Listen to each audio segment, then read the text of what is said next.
So, welcome everyone. Welcome, John. So happy to have you today. It's our first webinar of, let's say, the new season 2020 and it's about Japan today. And that's very exciting, I think, for our audience of how to expand into Amazon in Japan.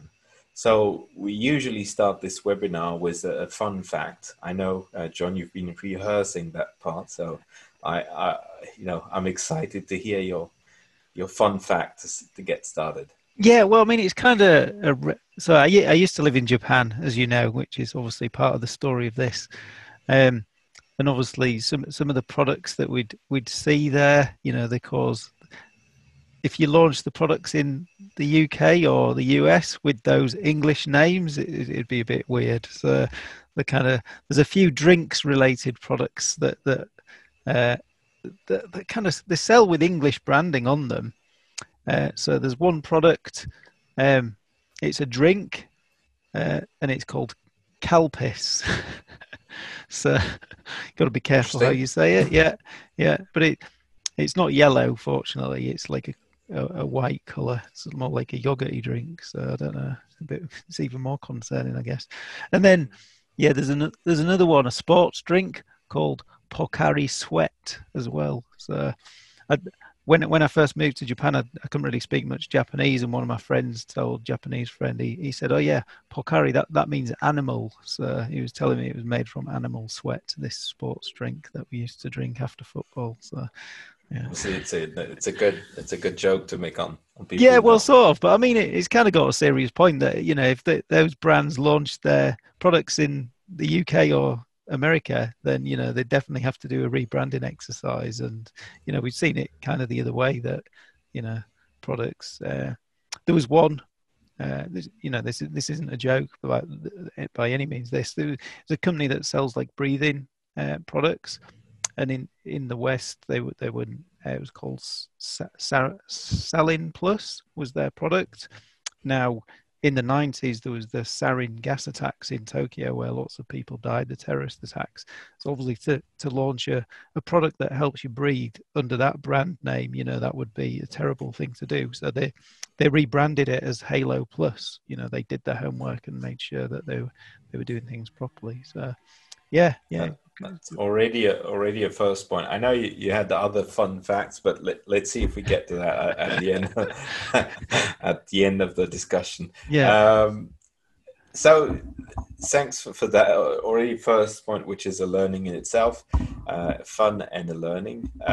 Now let's very shortly about yourself, who you are and what do you do in life, and why are you an Amazon Japan expert? Sure, yeah. So the agency, we've been going about 3 years. We've got a small team involved, native Japanese speakers. I myself, as I touched on, I used to live in Japan. I lived in Japan for 5 years, basically teaching English and stuff in government schools there, which was good. My business partner, Neil, he's been selling on Amazon private label stuff for sort of 7, 8, 9 years now. So that was what led us to start the business. He wanted to sell his products in Japan, and he knew that I lived there, so that's kind of how we got started initially. I helped him sell his products in Japan, and then the agency kind of has come off the back of that, really. So yeah. Cool. And so, do you help companies sort of expand into Japan? And what do you do? Do you do translation? Do you do what's the bulk of what you do? Yeah, so most of the stuff is helping brands launch into Japan, and everybody that we work with knows and understands Amazon already. Japan is like the last marketplace that people tend to go to. So we're working with kind of experienced Amazon sellers. In terms of our work, there's sort of 4 main areas that we do. One is market research. So will your product, is Japan a suitable market for your product? Secondly, if the answer comes back yes, then we help them set up their content and brand store pages, all the content side of it, which is kind of we got a hybrid way of doing it. So it's not direct word for word translation. We do the keyword research properly and stuff as well, making sure it appeals to Japanese customers. Then thirdly is advertising. So, sponsored brands, sponsored products, doing that, setting those up and helping to stay in control of them and optimize them. And then lastly, ongoing account management, so customer support, seller support cases, And those types of things. do you handle also advertising for the customers also in Japan and maybe giving some support on understanding how to advertise? Because I assume there are a lot Yeah, of differences. yeah, exactly. So we help people set up their campaigns and manage them as well. So yeah, we do that. Okay, and if we start, because some popular people say we should start with why. So why would people want to go in Japan? What's the big whys you would share with people generally saying, okay, why they should go? Yeah, so I mean, it's a very well Amazon Japan. It's been going. I think it launched in '99, so it's a very well established marketplace. It's Japan's the third biggest economy in the world, I think. It's Amazon's fourth largest marketplace after .com, Germany, and the UK. So it's a really big market, and uh, there's less competition in some regards for I think in the US especially a lot of people have kind of know and understand Amazon, and you get people trying to jump on the bandwagon if you like, which depending on your product category it can drive prices down to the bottom, whereas people are a bit more intimidated I guess by Japan, so that you don't get that level of knowledge there. So yeah, it's we see higher prices kind of thing. Brands that we work with tend to sell for a little bit more in Japan, so it's protecting margins. And so what's a key success factor, let's say, for Japan? Because I can see the entry barrier is a bit earlier on than in the US because it's very easy to go in the US. Everybody speaks English and so on. I get a feeling that the barrier entry is much more about like language, cultural stuff, and is much earlier. But then it's easier once you've gone through that. Is that? Would you agree with Yes, that? yeah. So I think people are intimidated by Japan, but it's just a language thing. I mean, the culture thing. Yeah, most basically, if your product is good and selling well around the world on Amazon, then fundamentally, I'm sure it'll be absolutely fine to sell on Amazon. There's the odd case where a product might not fit Japan culturally or whatever, but Christmas trees, for example, you're not if you're selling Christmas trees, probably don't rush to Japan kind of thing, because there's no culture of Christmas and stuff. It's not a Christian country, so you know. But generally speaking, if a product is selling well on Amazon elsewhere, it'll probably do well in Japan too. Okay. And I know that some brands we've worked with in the States, for example, they were complaining that a lot of sellers from Japan were going into the US and with very low prices, specifically on the small items, because they could ship the products from Japan to the US. Obviously, the large products had an issue about logistics, but on the small products, and a lot of Americans were complaining about specifically Japanese sellers coming with a lower price. So what I'm hearing from you is actually locally on the market, the prices are probably higher than what you would expect, or that the competition locally is quite lower than you could see from Japanese sellers going in the States. Yeah. No, I think the competition is there's a wide range of products, but it's not as competitive as we see on the US and the UK in terms of number of sellers. Yeah.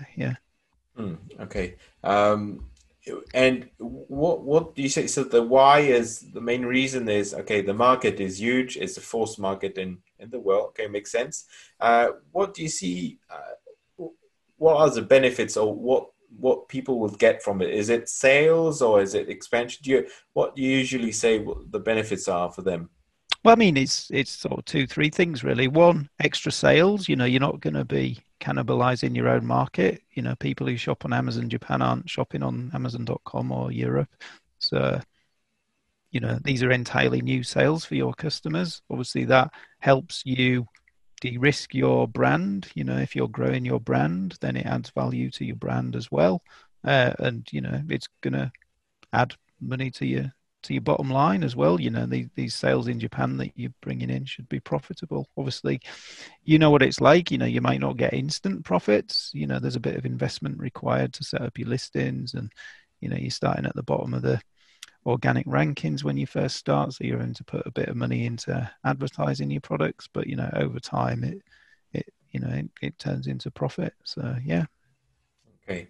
And we usually sort of preempt like Amazon specifically in any e-commerce on four aspects: strategic aspect, operations, content, and advertising. If you were to go on those four pillars, let's say, what would you say would be the main uh, issues or challenges specifically to Japan? Like on the strategic part, if we start from there, is like, should your strategy be different than in the other countries, or no, actually it's same as everywhere else, or do you need to tailor it to the Japanese market in terms of how Um, you approach it, the pricing, this kind of thing?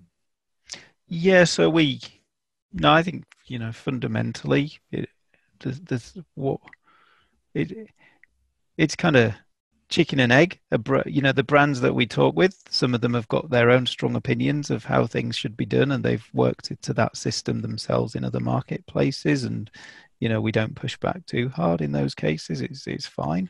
Um, we our fundamental strategy, if you like, when you launch a product, maybe reduce the price a bit to try and the first period is all about trying to gather momentum, getting eyeballs on the listing and optimizing for conversions. Mhm. Anything you can do to help that in the first phase is it's and I'm sure that's the same as anywhere else in the world. It's not fundamentally different. So yeah. Okay, you don't have specific tips or ways to get started in Japan. You don't say, okay, start higher because actually the market is higher in Japan than you would have in the prices in the US. So you can start higher and just test the waters. Is that something which could make sense for brands just to say, okay, um, you can try to be higher because this market is typically higher than the others in terms Sure. I of mean price? that would, I mean, that was a different strategy. You sort of testing a different question there. So I mean, I guess in that case, you sort of testing is my product going to be profitable in this marketplace? Um, so you could send a very small batch of products over, spend money on advertising, and if people are willing to buy them at a high price, then that gives you an indication that you should send more in. So yeah. I mean that's a different strategy, but yeah, certainly one that you could do too. Okay, and on the operations level, like sending stocks, so you have seller and vendor central in Japan, right? Yeah, there's both. All of our clients are on seller. So Okay. the reason behind that is it's we don't have any contacts as such with the vendor managers. So getting an invite, and Japan is kind of, it's a different region. They don't talk to each other like they might do in the EU kind of thing. So without that track record on Japan, it's kind of tricky to get the vendor invites, which is why we most of our clients have gone in on Okay. seller. And in terms of logistics, do you need to have someone helping you to do the logistics, or it's quite easy? You just get the tax registration, URI number, whatever, for to import the products, and it can be sent to FBA. Is that as simple as that, or is it a bit more trickier? Not quite. There's one extra thing that you need. So you need what's called an importer of record, which is somebody in Japan who's kind of acting res- as being responsible for your products. And this is very much on the seller central model where the goods remain your goods whilst they're in Japan, right? It's different to if you're actually selling them to Amazon. So I'm talking about the seller model here. Yeah.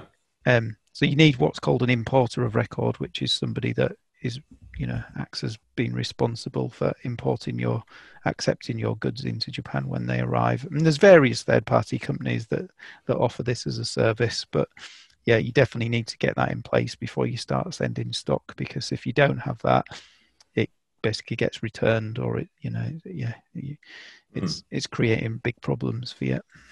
Yeah, because in the US, there's a lot of companies offering third party like Prime Legible FBM, like doing the shipping. In Europe, it's starting, but you don't find a lot. Is that a kind of service you can find easily in Japan if you Not have like other dealers and you want to have your warehouse not inside FBA?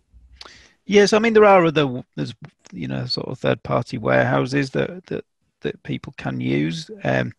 there's less emphasis on them being, the sell is it seller fulfilled prime kind of Prime, yeah. thing. So we're not really, yeah, we don't really see any of that kind of taking off Okay. at the moment. People are still using the FBA centers Okay. primarily. And how many centers do you have in just top of your mind? Is it like 20, 10, I think there's 25? 9, I think, Okay. off the top of my Yeah, head. right. Gives an idea of okay. And so when someone is shipping from Europe, he could be having to split his order to different FBA warehouses. What's the habit of the system there? Yeah, so I mean, you submit your inbound shipments, and yeah, you get told where they go. So, like, if you send in different lines of products, then yeah, they could be split up. But you sending them in bulk to Japan, and then once they've arrived at the customs kind of thing, got through customs, then at that point they'd be split up and sent to the different Okay. locations. And that's probably the guy who's doing the, you said I forgot the name, but he's The doing the, importer of record. yeah, he would be helping also in this logistics aspect also. Sometimes, yeah. I mean, in some respects, it's just kind of a name on a piece of paper. Okay. So they don't have to physically touch the products if they don't want to. So Okay. It's again, just that they know someone to put in jail if something goes wrong. exactly, yeah, yeah. Okay. That's good. The French people have some experience about Japanese jails. Um, uh, so on the operations, I had a question on the vendor side. Is it? I know you have less contacts on the vendor side, but is it easy? Like if a company gets an invite or it's a large company, is it easy to find a logistics center which could handle the orders? Because when you're a vendor, obviously you need to be able to deliver every week small quantities, whereas FBA can send vast quantities. So on the vendor side, is it easy to find a third-party logistics which could help you with Amazon? Is there a lot of people who know about Amazon and can handle it? Yeah, yeah, yeah. I mean, as I say, Amazon's very well developed over there, and the big logistics companies can, they're all used to dealing Now, with it. So yeah, yeah, okay. there's plenty of people that can help with that. Okay, so if the operation is not a big hassle, it's quite easy to go around it. Cool. Then there's obviously the big bulk of it is a content side. So I assume, like you said, you need to localize your content, translate it in a way that makes sense to customers. Do you see that as a big issue, or is that actually quite simple to overcome? Um, I mean, yeah, it's we've got lots of experience of doing it, so we know how to do it quite well now. So there are, if you're doing it yourself, make sure that, or you're using somebody else, make sure that they know what they're doing on Amazon. It's not necessarily just a case of translating word for word. As I say, Japan has 3 different alphabets: hiragana, katakana, and kanji. So Very uh, impressive. potentially 3 different ways of writing the same word from English. So there's, it's kind of like a big thesaurus kind of thing. Do you know what I mean? Like, you so for example, the word a hairbrush. So I don't need one, but hey. Your joke, not mine. I, so there's the traditional word, the kanji word, it would be kushi. Now, there's also like a modern, which is an English variation called hairbrushy, which is like the sort of phonetic translation, but it is very widely used. So, Mhm.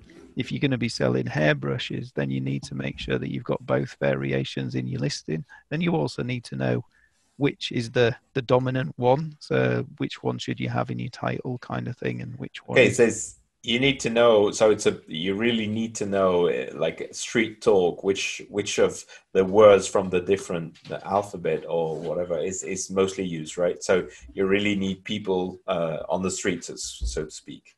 Yeah, yeah, exactly. Because if you're not, again, if say the word, if say the hairbrush got, you know, uh, triple the amount of search terms as the traditional word cushy, then you're only bidding on cushy, then you're missing out on 3/4 of potential sales. So it's important to kind of cast your net wide at the start and make sure you've got the different variations in your product listing, but also when you're setting up your ads as well. So if we stay on the content, that means the SEO is very important, as on every other Amazon platform. But it's got a level more complexity because you have many words for the same meaning. And like, do you have are there tools like in many for the other countries there are tools to find which are the most relevant keywords? You've got Sonar, you've got loads of tools, Helium 10, Jungle Scout, of course. Are those tools already working on Japan or Not on the really, Japanese? not really. Mm. No. So there's one that we use one. I can't remember what it is off the top of my head. Asyn seed maybe or something, or that might be wrong. But it does keyword lookup on a particular product, so you can kind of get a list of all the keywords that it ranks for a particular asyn. So you Okay. can do that on competitors' products to see what words they're using. And So we yeah, could you find on the Amazon search bar, is it relevant also of because sometimes you start to write a name and then if the search bar already pops up with something, normally it means that is the one which is most searched for. Does that work also? Yeah, so Or? that works the same way. So Okay. if you're starting to type something, then it'll populate it with what it thinks you're looking for. Yeah, yeah.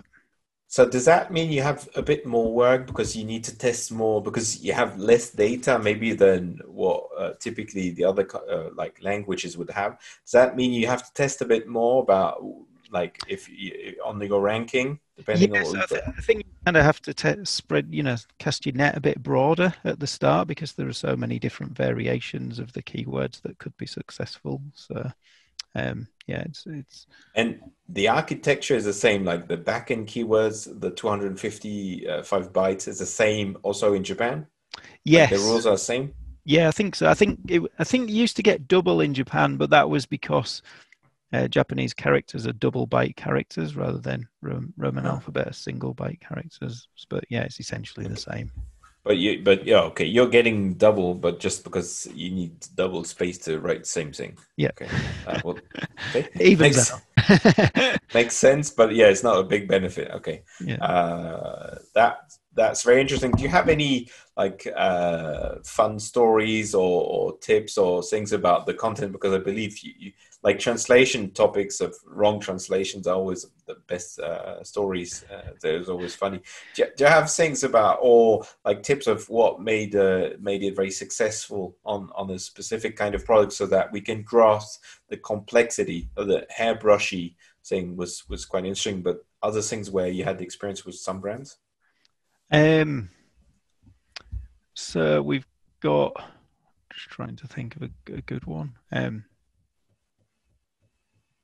So I guess we're working with a baby food company, and there's like so many different ways to write baby food. Like could be like uh, milk replacement type food, pouches, vegetables, snacks, kind of thing. So this one we've had to cast our net really broadly to kind of and then filter down exactly what types of food within baby food kind of thing to really hone in on what's been working for them.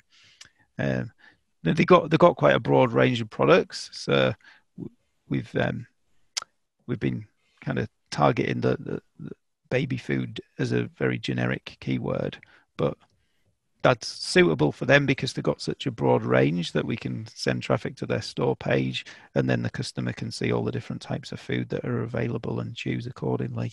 But if that was a product, if it was like a single one or two or three products, then obviously that approach wouldn't work and we'd have to be more direct and pick our words carefully at the start. Mm, okay.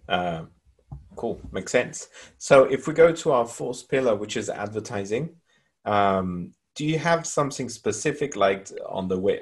So we've understood that the keywords is a thing. So you will have to list probably a lot of keywords to see which are the ones which are getting the most conversion or the most clicks. Um, but is there a way you do advertising differently? Like I'm thinking about sponsored brands or like things where you can have a slogan or a picture.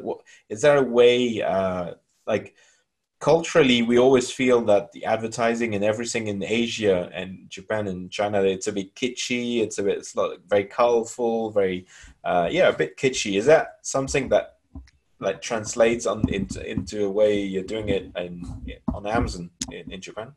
So I mean, yeah, we get the sponsored brands, and search advertising works the same way in Japan as it does everywhere else.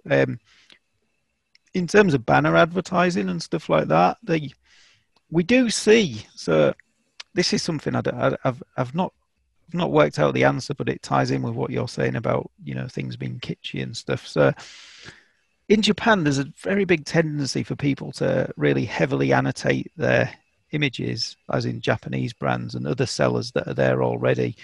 And they'll get an image and they'll cover it in text and bright text, and it'll be yellow here and red here, green here, and it'll be like boom in your face. Now, that's kind of the culture of how advertising is done in Japan. You'll pick up a flyer in the street or a newspaper advert, with a brochure kind of thing for a supermarket, and it's very much in your face, all these bright colors and stuff. And that seems to have transferred onto Amazon, and that's how some sellers write their listings and stuff. But kind of talking to friends in Japan, they say they don't really like that, and they kind of see Amazon as being a bit cleaner and crisper and a bit more Japanese friends or British? Japanese friends, yeah. So not colder, but crisper and cleaner kind of thing. It's kind of, I think, because it's a US company, they've got their theme and they've taken the system is not very flexible also. So it's like no, sponsored products, you have to take the picture of the product. It's only on this. That's why I talked about the sponsored brands. Now you have sponsored video brands also, which is coming up. I don't know if it's already working in Japan, but that's probably where people could have some kitschy stuff. The sponsored video, it's not there yet as far as I'm aware, but it is coming soon, I think. So yeah. Well, it's in Europe. It's starting in Europe, so it should come soon. Yeah. That's very interesting. One thing you see as if a product has got the same ASIN in Japan and in Europe or in the US, if it's the same ASIN, a picture which is changed in Japan, if it's not localized, it will appear everywhere. So that's something you have to deal with when you're handling US, specifically US, but also European brands. That sometimes you have those funny pictures, indeed, with a lot of Japanese text, which doesn't appear very quality, doesn't speak quality to like American or European customers. So we can see that their habit also for the main pictures, they would put a lot of text on it. So that's for sure. Do you have any? Is there any recipe for success on advertising, or is it very much like any Amazon advertising where you just have to test and improve and focus on the words which are converting, or do you have any like basic rules which are a bit more specific to Japan? No, I mean it's the same approach as what people use, everywhere else. I think really, first step is to try and learn as quickly as you can what your most dominant keywords are, your most highly converting keywords. We tend to set up auto campaigns to do that, to try and cast our net wide. Sorry, I keep using that phrase, but that's kind of what we do, and then we'll as we see what's working, we'll move those into kind of broad and exact match to hone in and adjust our cost per click so that more of the budget is going to the reliable keywords that we know are proven to work, and then update the listing copy, be that title or bullets, to match the best performing keywords, making sure that they're in the title or bullets. So it's reinforcing in the customer's head kind of thing. I've come here searching for this product and it's matching my search term. So it's definitely what I want. So yeah, I think that's the same as other markets really. It's not it's just nothing specific. Yeah, it's just doing it in Japanese. And so my two other questions on the advertising side is first, do you have is there still a lot of people using English words? Because, for example, in Germany, uh, there's some people saying that half of the backend keywords are in English, and that a lot of research is done in English because a lot of Eastern Right. Europe people are going on Amazon Germany specifically. Is that something that you see that Japanese are? But I know that it's not. If you go to Tokyo, not a lot of people speak English. So I don't know. Is that are they using English words or never? It's Not like really. No, I mean the only time you might use English is in the brand name. So, if okay. you're looking for a particular brand, Nike or Adidas or whatever, then they might use it there. But generally speaking, if it's search term stuff, then they'd be searching in Japanese. Okay, and on the advertising still, we talked about the search advertising. Do they have a part for display advertising, like the programmatic side, where you can have retargeting campaigns and targeting specific audiences and things like that? Is that also working in Japan? Yeah, so they've got DSP. Yeah, yeah, yeah. That's going there. So again, it's similar to um, The rest other of markets. okay. Yeah, it's $10,000 per month budget. Yeah, yeah. And that also has it's as successful, or do you have any insight of that? Because it can be very successful for larger brands in the other markets. It's got the same kind of pull also in Japan. Do you see To any be honest, differences there? we've not really done anything with it. So our most of the companies we've worked with have sort of started small, and Yeah. we've just concentrated on the sort of search terms and brand ads so far. So yeah, I don't really have any insight into it yet, but Yeah, the $10,000 per month is a threshold here. So you need to make a significant amount of sales to be able to bear that kind of amount. Makes yeah. sense. I mean, we've got one of the brands that we work with spend that a month, but they've we put it into search terms rather than DSP at the moment, and then Okay. maybe the next stage is where we move on to that. Stage one is about is Japan a good place to sell their products, kind of thing. And if once we've achieved that and we've got confidence that it is, that we can increase sales, and then that's where DSP I think comes into it. Makes sense. So from now on, like anybody wanting to ask, I'm very excited by Japan. I've got loads of questions for you, John. But like, if anyone has got questions, please feel free to reach out and ask the questions you have, and we'll answer, or John will answer. I'll just read the questions out. One thing I wanted to ask you is. If you were like if someone has got a wide portfolio and say, okay, should I go to Japan, then what kind of product do you recommend selling? Which ones have got most chances to win on in Japan? Do you have a few tips on that? Yeah, so I'd say the better developed categories would be sort of homeware, that type of thing. Um, Sports and outdoors is really strong. Um, Cosmetics is strong, but there's quite a lot of compliance requirements around that to be able to sell in Japan. So that's kind of a double-edged sword. It's a strong category, but there's some barriers to entry. I'd say the weaker categories are certainly as things stand, but the growing clothing is not as well developed as it is in other marketplaces, and also grocery, food and grocery. Um, but Amazon seems to be putting resources into growing both of those categories. So yeah, watch this space, I guess. One question we're having is, are they, I suppose, the customers interested in vitamins and supplements? Vitamin D3. It's a big thing in other markets. What's I know Asian people are very excited by vitamins generally. So is that a thing in Japan? Yeah, so we do see a fair amount of supplements for sale on Amazon.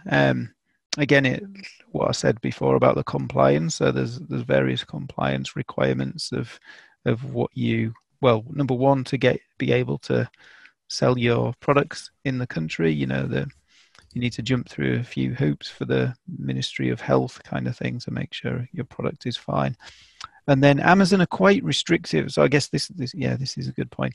Amazon are quite restrictive of what you can claim about your products. So there's quite a lot of health claims that I think there's a lot more freedom in the US and Europe to say various things about a particular product, and you don't get that freedom in Japan. They're very restrictive about it. So I would challenge that. They're beginning very more and more restrictive.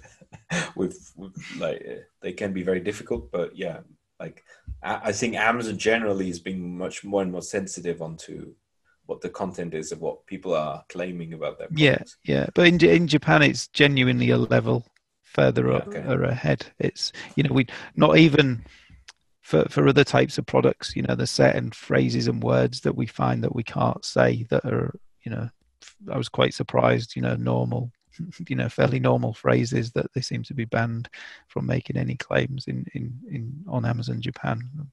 And is it to a point where you would say, okay, I would not attack the Japanese market because it will be very difficult, except if you're patient and you've got like resources, or do you say no, it's still good? You, you recommend to do so? Yeah, I mean, I think it wouldn't be top of my list. I think if I'm selling on Amazon uh, in the UK or Europe, I wouldn't make Japan my next marketplace. And I've done some reading about the data behind it and how Japan compares in terms of supplements, and it's nowhere near as popular a category yet as it is in the US and Europe. So you know, it's not it's not a no, but it's not like a go for it tomorrow Yeah, kind of okay. thing. Yeah. Yeah, assess maybe the different costs involved. Okay, makes sense. We have another question about taxes. Can we start selling as individual or use our US company? Do we need to register in Japan? So you can sell as a US company. You don't need to register in Japan.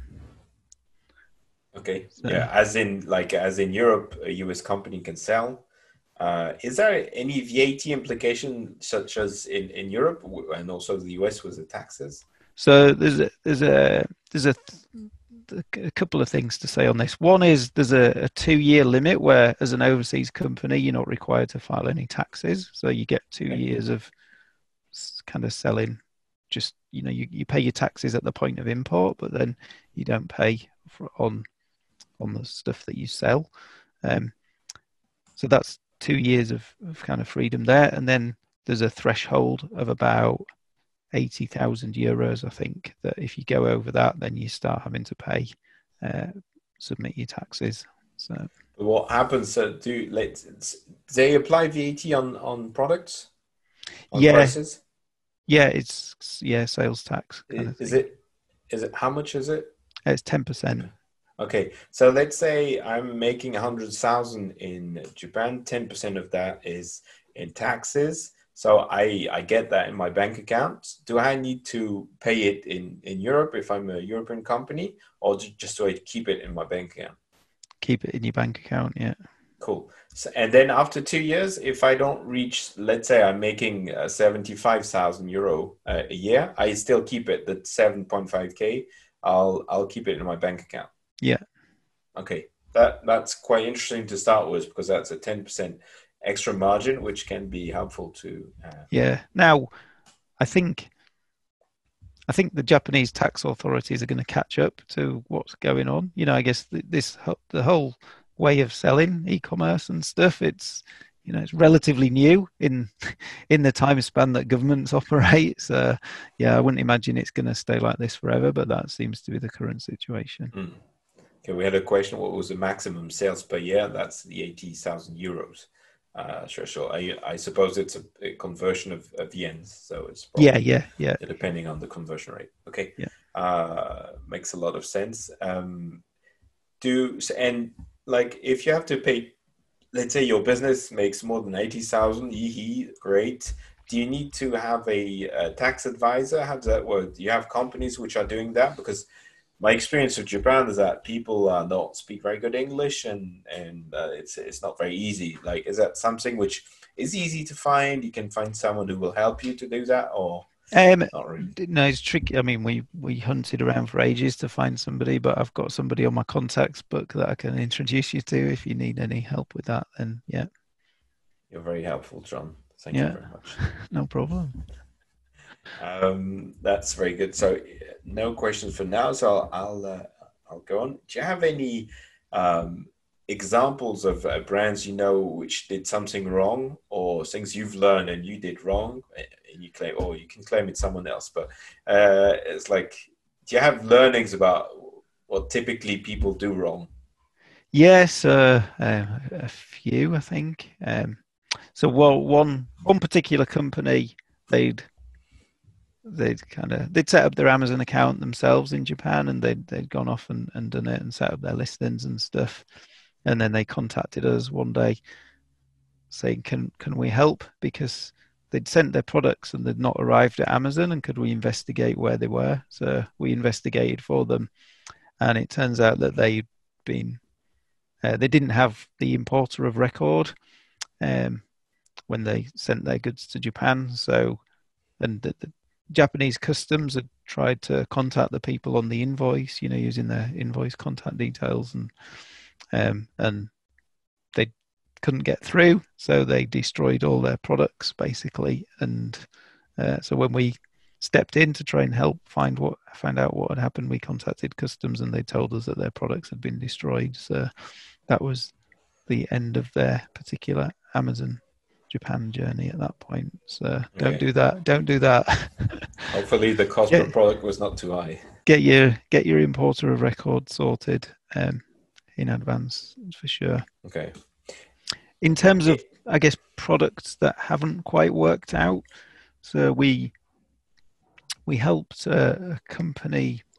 They they sell like shoe dryers kind of thing, but they were quite different to a lot of the other shoe dryers on the market. And a lot of their success uh, in the US and Europe had come from partnerships and partnering with kind of um, other companies that sell related products, but they were going at it cold from Japan, so they didn't have those relationships, and we were looking to rely on search terms for them, but because their products were so different and the search term volume was quite low, that it basically didn't turn out very good. There wasn't, yeah, they couldn't generate the sales that they were hoping to. it's So the learning here is what is that if your product is not very popular or is not something Well, which it's not necessarily about being popular. Fundamentally, it's a good product. It's just that nobody's looking for that product on Amazon. A lot of the, if you know they using the would have to search, invest a lot to get like people or invest on other search terms which yeah, are well, not related or exactly. So targeting other ASINs. Yeah. you're trying to catch the buyer's eye when they're buying a related product for something that they're not looking for. So, you're probably going to be, it's more of the route to market for that is more sort of Facebook ads kind of thing, or some of the digital advertising platform.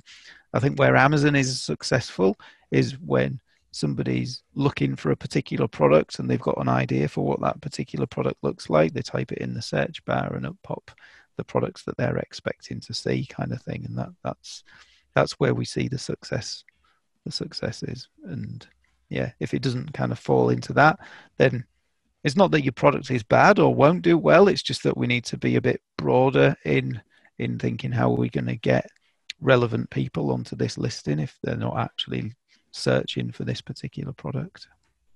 Okay. Um, One thing is, I know, do you have Amazon Australia? I was hearing about Amazon New Zealand also, or maybe Amazon Australia being able to ship to New Zealand. It's like Amazon is expanding in the area. Do you feel that things are going to start to make like be a bit more complicated or be a bigger potential of like because when you start in Europe, you can have pan EU. Now the UK is moving out of pan EU, but you still have like, and it's going into Sweden. It's already in Holland. Probably Poland, Czech Republic will come. So we can see that it's expanding in terms of potential. Do you see that something? Because Australia is obviously very far away from Japan, but do you see that something will come into like in terms of expansion around and become a bigger market, or not really? Yeah, so I think there are, you as Asia seems to have, if you're selling on Singapore, Australia, and Japan, then your account is kind of connected at some level on to those three countries.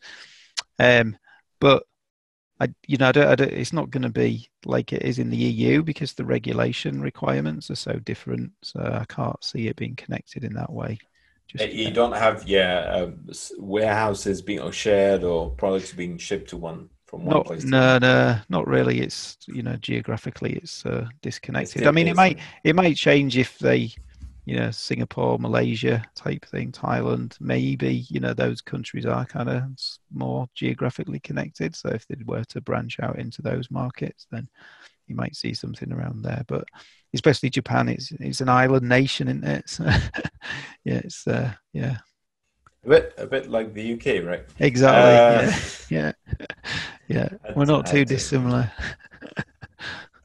And in terms of connections between specifically the US and Japan, do you see like those connections growing these days or not specifically? Like, um, I get the impression sometimes that they're trying to grow. They always say, okay, growing internationally is very simple. My experience is that it's not so simple, but I can see they're trying to bridge things between Japan and US. Did you see any things happening there, or from one side, a lot of brands are worried about trans-border sales and sales coming from Japan and going to the US, vice versa. But it could be seen as a potential also of being located or strong in the US and being able to go in Japan. Do you see anything in that direction or not? Yeah, so Amazon are putting more resources into helping people expand overseas, especially through seller. Um, they're making it easier for you to add other regions to your account now. So, it's very easy to add Japan as a new region onto a seller account if you're selling in the US or Europe already. They've got there's a few people that work out of Seattle that are kind of responsible for helping push US sellers into Japan kind of thing as well. There's nobody in the EU yet in that role, but speaking to the reps that work out of Seattle, it seems that they're going to be having a team in Europe as well doing the Mm. same thing. So yeah, they're very Amazon are pushing global expansion. Yeah. They do have a pan Europe or like a new countries expansion team for Sweden and for Holland. They've we've talked with them and they're specifically pushing brands to go in those new markets. So I wouldn't be surprised they had a team based in Luxembourg also doing the same. Would make sense. Yeah. Um, that's well. Thank you very much. I don't know if there's any other questions from our patient crowd. Um, I think that was very insightful. If anybody's interested in more information, where can they reach you, Sure. John? So we got a website, risingsuncommerce.com, all one word. Um, so yeah, if you go onto that, there's lots of information on there. We've got a seller guide that you can download. We offer a product opportunity report, which helps you understand if Japan might be a suitable market for your product. So if any people on the webinar are interested in getting one of those, then I'm happy to do one at half price if they mention, they heard about us on the webinar. So they usually cost $149, but we will do one at 75 for you. So yeah. Cool. It's Rising Sun Commerce, right? risingsuncommerce.com. .com. Yeah. Yeah. So I wrote it down in the chat box for everyone. Well, that's great. Thank you very much, John. We've Absolute pleasure. Thanks for having me. under the hour, so that's great. Very efficient. Well done. And we'll meet everyone in 2 weeks for a new webinar. Cool. Thanks a lot. Thanks, Jerome. Have a Bye for great now. evening. Bye bye. Bye. Bye.